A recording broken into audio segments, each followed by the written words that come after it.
Assalamualaikum warahmatullahi wabarakatuh. Alhamdulillah kita bertemu kembali dalam pelajaran PKWU ya bersama Ibu Saada. Mudah-mudahan selalu sehat ya. Kita masuk ke bab 4 yaitu tentang usaha produk peralatan teknologi terapan. Dengan tujuan yaitu memahami pengertian usaha jasa profesi dan profesionalisme. Yang kedua, menyusun perencanaan usaha jasa profesi dan profesionalisme. Yang ketiga, memproduksi usaha jasa profesi dan profesionalisme berdasarkan dari dukung setempat. Yang keempat, yaitu menentukan harga jual usaha jasa profesi dan profesionalisme. Nah, yang pertama, kita lihat dulu apa sih pengertian dari teknologi terapan. Teknologi terapan yaitu teknologi yang fungsinya dapat diterapkan dalam kehidupan sehari-hari untuk membantu aktivitas kehidupan manusia. Jadi, peralatan teknologi terapan ini merujuk pada alat yang digunakan untuk membantu aktivitas atau kegiatan-kegiatan manusia. Peralatan teknologi terapan yang lazim yang dipakai oleh masyarakat ini sangat bervariasi, mulai dari yang sederhana sampai yang otomatis ya atau otomatis. Jadi ada beberapa manfaat peralatan teknologi terapan dalam dunia industri. Yang pertama yaitu memudahkan pengusaha dalam memproduksi barang. Yang kedua yaitu meningkatkan hasil produksi. Yang ketiga menghemat biaya produksi. Yang keempat meningkatkan efisiensi produksi, yang artinya dia akan lebih banyak ya produksinya. Yang kelima yaitu meningkatkan keuntungan perusahaan. Jadi sangat banyak ya manfaat dari teknologi terapan ini. Ya, apa saja usaha peralatan teknologi terapan? Semakin meningkatnya kebutuhan peralatan teknologi terapan menjadikan sebuah peluang besar bagi pengusaha untuk dapat berperan aktif dalam menciptakan teknologi terapan yang efektif dan efisien. Dengan kita berkembang dengan teknologi informasi ya, sekarang ini sudah memasuki tentang industri 4.0 atau LOT.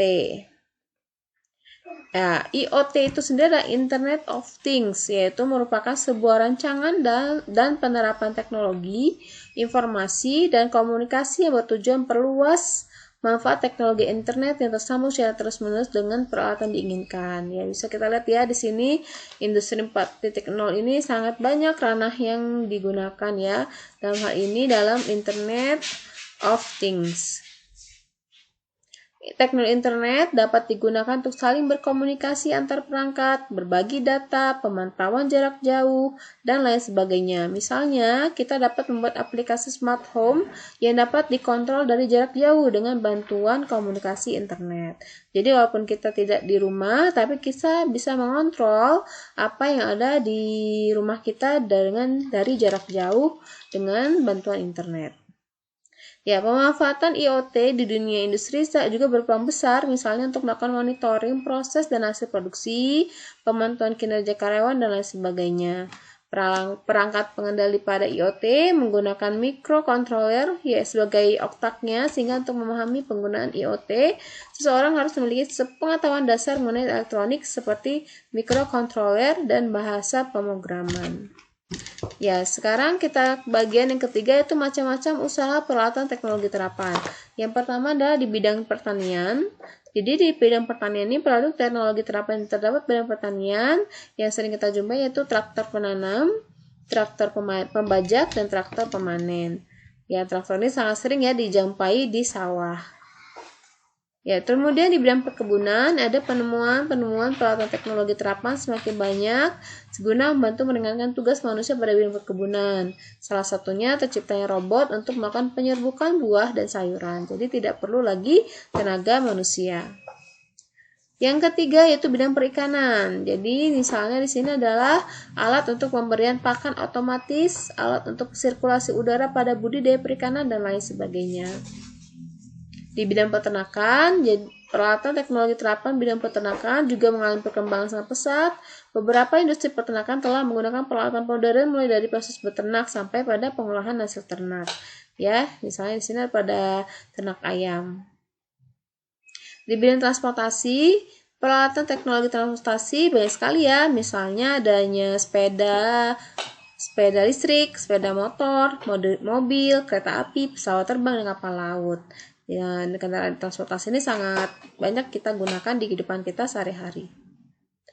Nah, di bidang peralatan rumah tangga, di sini perkembangan teknologi terapan berbasis teknologi informasi dan komunikasi seperti IoT juga merambah pada bidang rumah tangga, yaitu dengan menggunakan IoT, misalnya untuk menghidupkan dan mematikan lampu, atau perangkat lain dapat dilakukan menggunakan teknologi yang ada saat ini, yaitu namanya smartphone.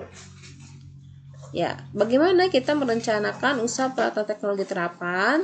Yaitu kita harus munculkan dulu ide dan peluang usaha peralatan teknologi terapan.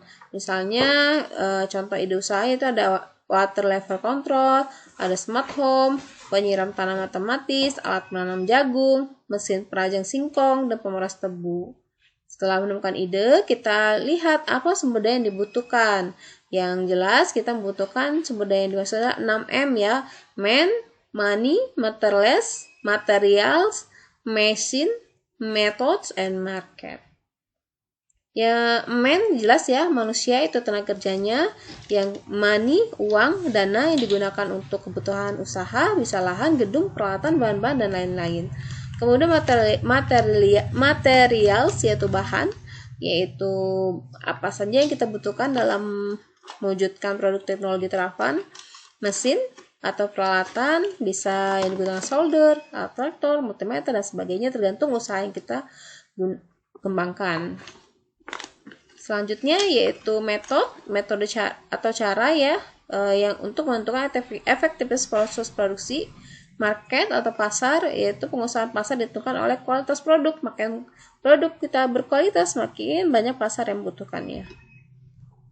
Yang ketiga, administrasi dan pemasaran. Jadi ini penting ya dalam membuka lahan peluang teknologi terapan, kita harus memahami bagaimana administrasi dan pemasarannya.